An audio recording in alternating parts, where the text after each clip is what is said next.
Hi, welcome. Enjoy the content, subscribe, and turn on notifications. James had always prided himself on being the kind of husband who supported his wife's dreams.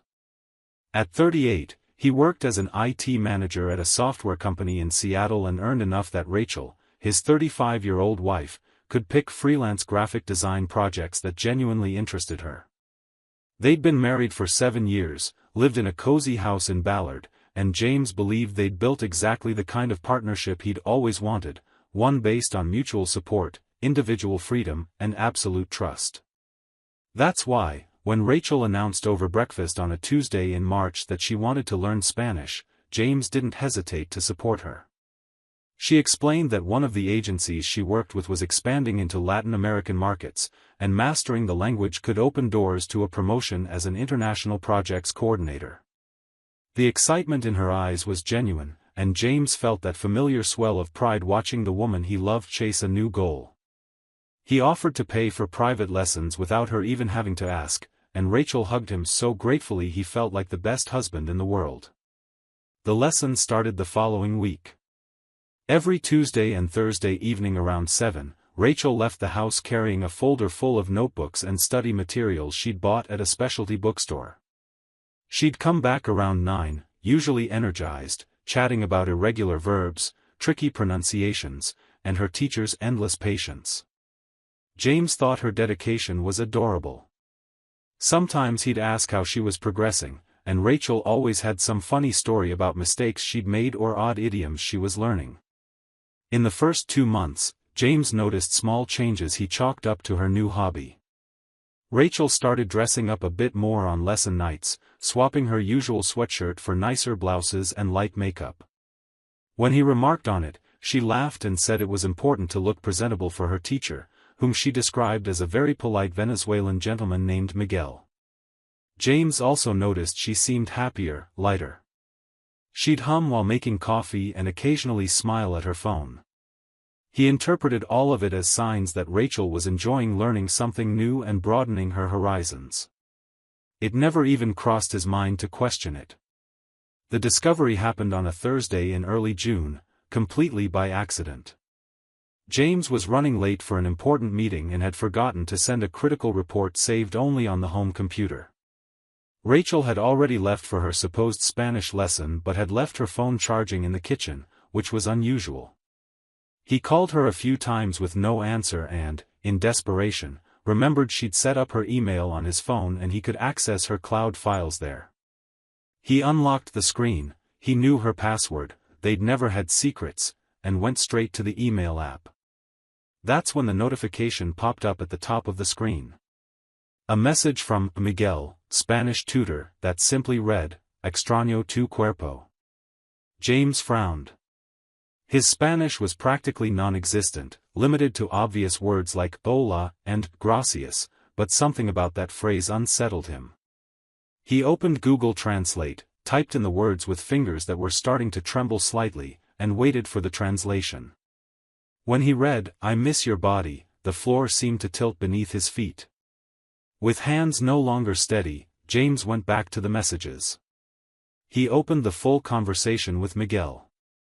What he saw over the next few hours shattered 7 years of certainty. There were hundreds of messages exchanged over 3 months. At first, they really were about lessons, scheduling, materials, grammar questions. But quickly the tone shifted. Compliments about Rachel's rapid progress turned into compliments about her beauty. Professional messages gave way to increasingly intimate exchanges. Then, about 6 weeks earlier, the messages became explicitly romantic. "You're all I think about," read one. "Can't wait for Thursday," said another. And that Spanish phrase kept appearing, as if it were some private joke between them. James sat down at the kitchen table, still holding his wife's phone, trying to process what he was seeing. There were photos too.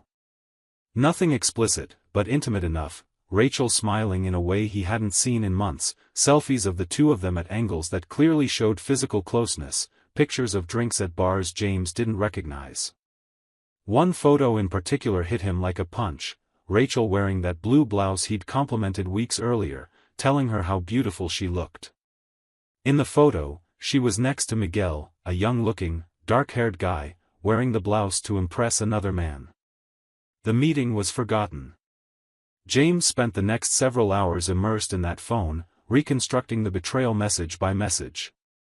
He discovered Miguel wasn't a teacher at all, let alone an older Venezuelan gentleman. He was a 24-year-old bartender at a gastropub downtown. Rachel had met him during a happy hour with coworkers 2 months before she invented the Spanish story. The so-called lessons happened at Miguel's tiny apartment in a building 15 minutes from home. And that promotion? It never existed. James checked Rachel's work emails, something he'd never done before, and found not a single mention of Latin American projects or international positions. It was all a lie. Carefully constructed, meticulously maintained. Rachel had created an entire narrative, bought real study materials to make the lie believable, rehearsed stories about lessons that never happened. She left the house twice a week, not to learn verbs, but to be in the arms of a guy 14 years younger who made his living serving beer. James didn't sleep that night. When Rachel came home around 9:15, she found her husband sitting on the living room sofa, the lights off, only the glow of the TV illuminating his face.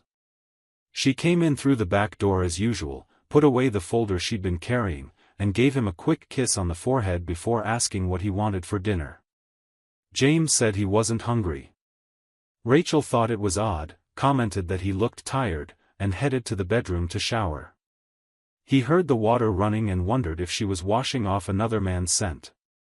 The thought made him sick. For the next 3 days, James said nothing. He watched. He discreetly checked her phone when he had the chance and saw the messages continue. Miguel sent "Buenos dias, Hermosa" every morning. Rachel replied with heart emojis. They were planning their next meetup, scheduled for the following Thursday. James also did his own digging. He found Miguel's social media profile, a handsome, tattooed guy who posted gym and bar photos surrounded by young friends. In the comments of a recent picture, Rachel had left a fire emoji, subtle enough to go unnoticed, but it was there, public, for anyone who knew where to look. James also drove to the address that appeared in the messages. It was an old building converted into singles apartments, exactly the kind of place a 20-something bartender would live.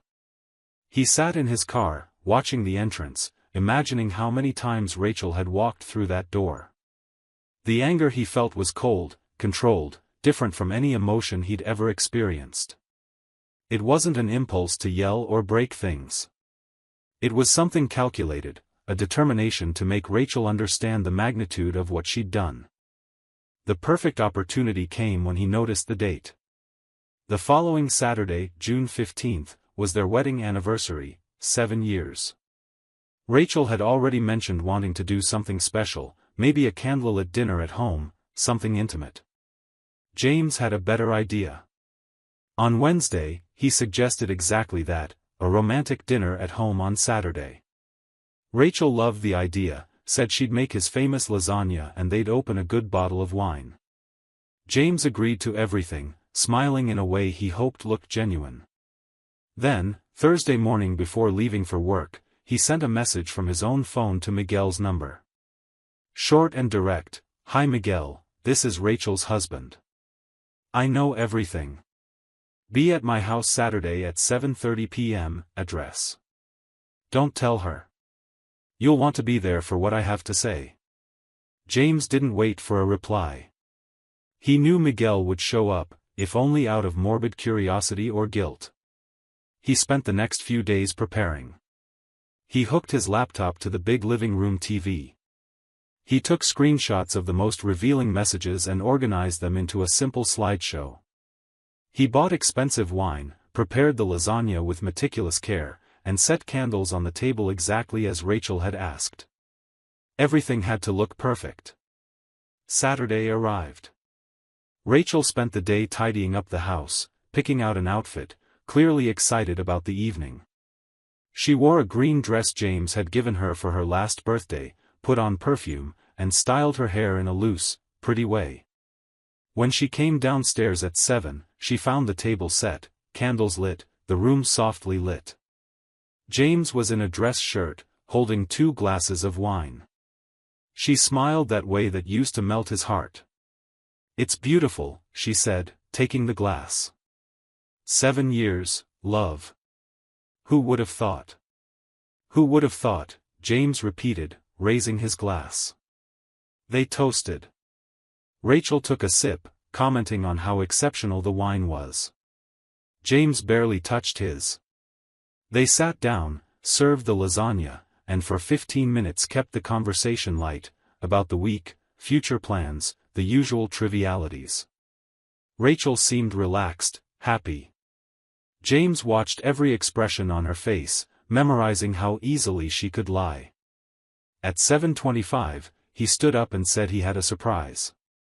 Rachel perked up and asked what it was. James picked up the remote, pointed it at the TV, and said, "Just watch." The first image that appeared was a screenshot of the conversation between Rachel and Miguel. The message at the top, "Extraño tu cuerpo."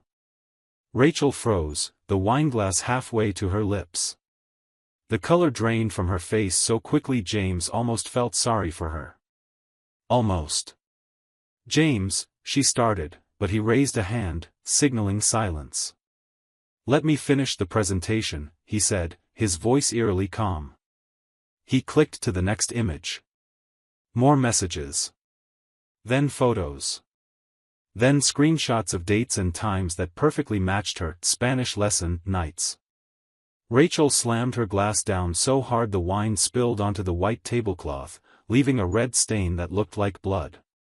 "I can explain," she whispered, her eyes filling with tears. "James, please, this isn't what it looks like." James finished, with a bitter smile. "Funny, Rachel, because it looks exactly like you invented an elaborate story about learning Spanish so you could hook up with a 24-year-old bartender twice a week at his apartment." Rachel stood up, her hands shaking.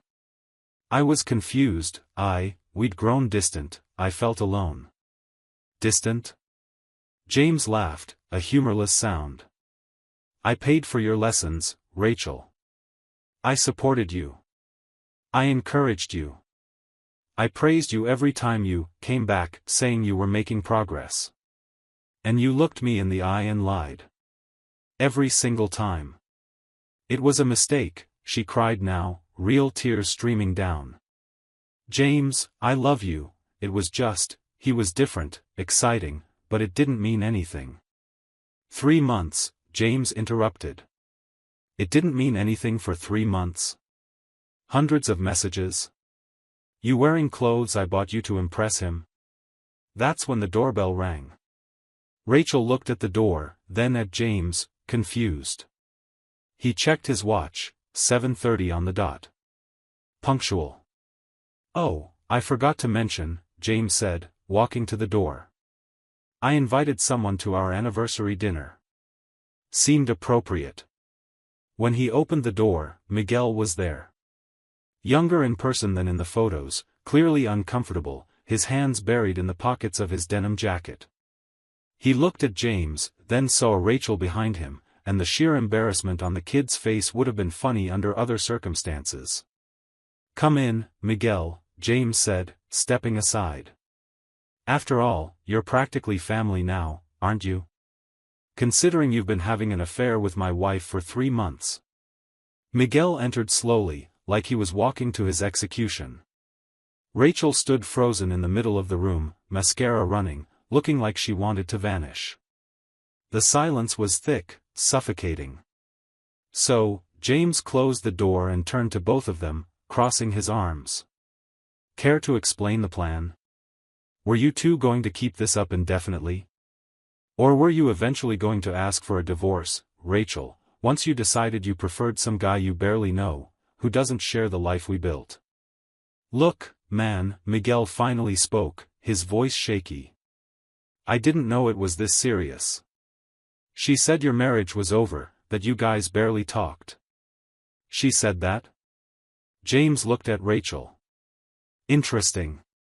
Because last week, when I hugged you in the kitchen and told you I loved you, you said you loved me too. Were you lying then, or are you lying to him now? Rachel couldn't speak. She just sobbed, hands over her face. You know what impresses me most? James continued, still in that unsettlingly calm tone. The creativity. Spanish lessons. Real study materials. You really committed to the lie, Rachel. Memorized stories about irregular verbs. Invented a promotion that never existed. I almost have to admire the effort.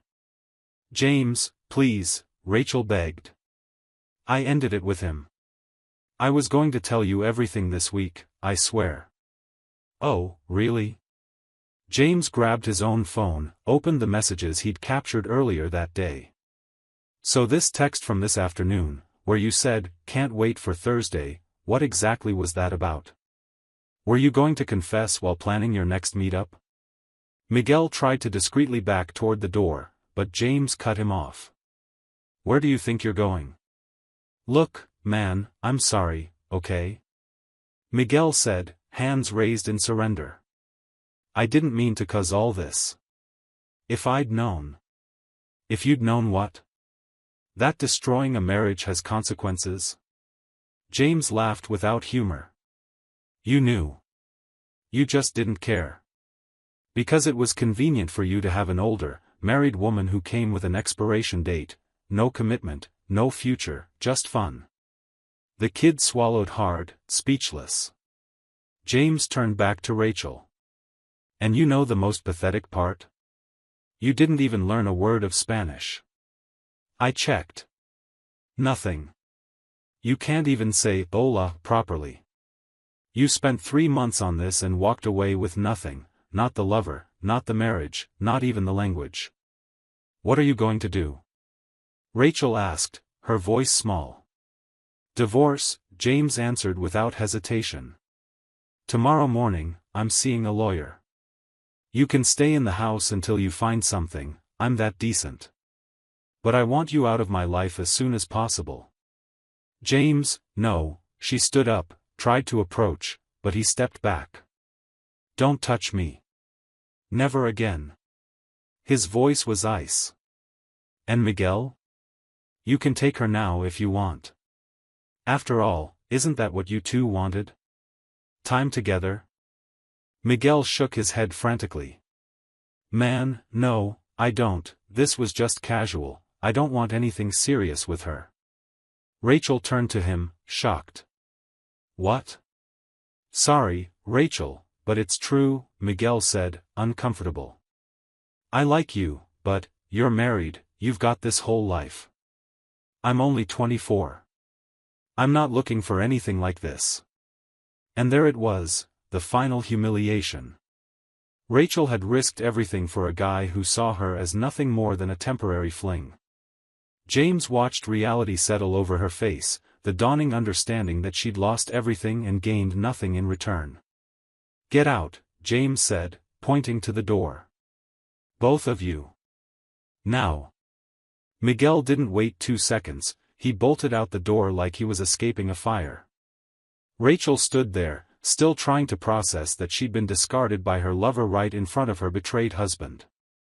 Rachel, James repeated, his voice tired. Get out of my sight. She grabbed her purse with trembling hands, walked to the door, but paused in the doorway. James, I'm so sorry. I ruined everything. You didn't deserve this. I know I didn't, he replied. Now go. When the door closed, James was alone in the room he'd decorated for a romantic anniversary dinner. The candles still burned, the lasagna cooled on the table, the wine stained the tablecloth. He sat down, not on the sofa, but right on the floor, his back against the wall, and let the emotional exhaustion wash over him. The following months were procedurally brutal. Rachel tried arguing for reconciliation in the first few weeks, sending long messages about remorse and couples therapy, but James blocked every channel. The lawyer he hired was efficient and relentless. Since they had no kids and the affair was well documented, the divorce process in Washington was relatively straightforward. Rachel didn't fight much, maybe out of genuine guilt, maybe out of exhaustion. The house sold in August. James moved into a modern apartment in Capitol Hill, a smaller space, but one that was entirely his, free of tainted memories.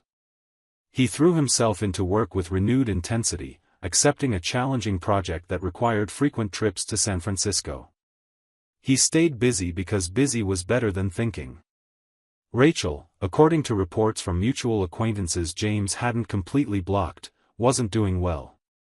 She moved into a tiny studio in Renton, lost several clients because she couldn't focus on projects, and spent the following months trying to rebuild a reputation that had been tarnished.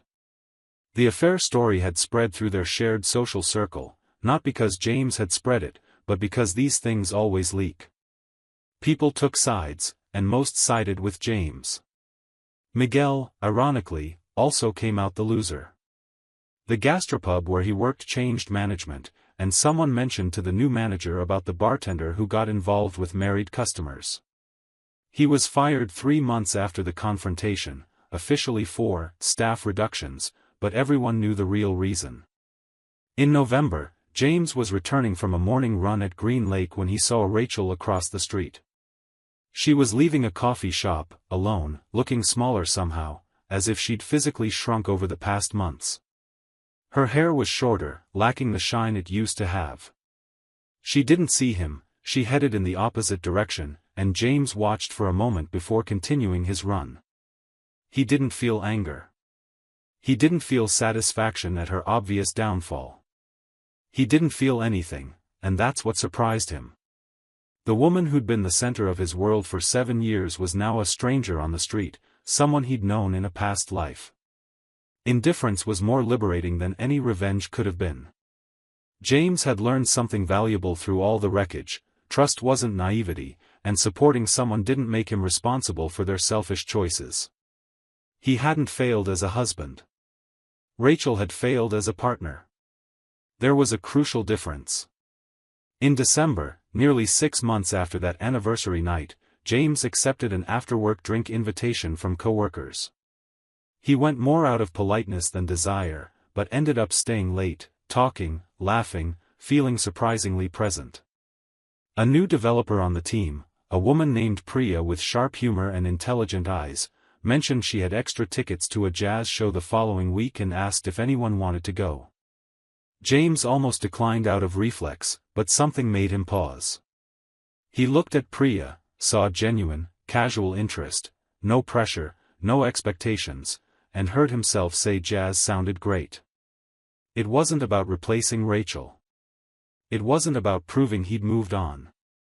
It was simply about being open again to possibilities, about allowing life to move forward without the weight of betrayal defining every future step. That night, before bed, James deleted every photo of Rachel still on his phone. Not out of anger, but as a conscious choice. He'd carried that pain long enough. The famous Spanish phrase she'd written to another man, missing a body that wasn't her husband's.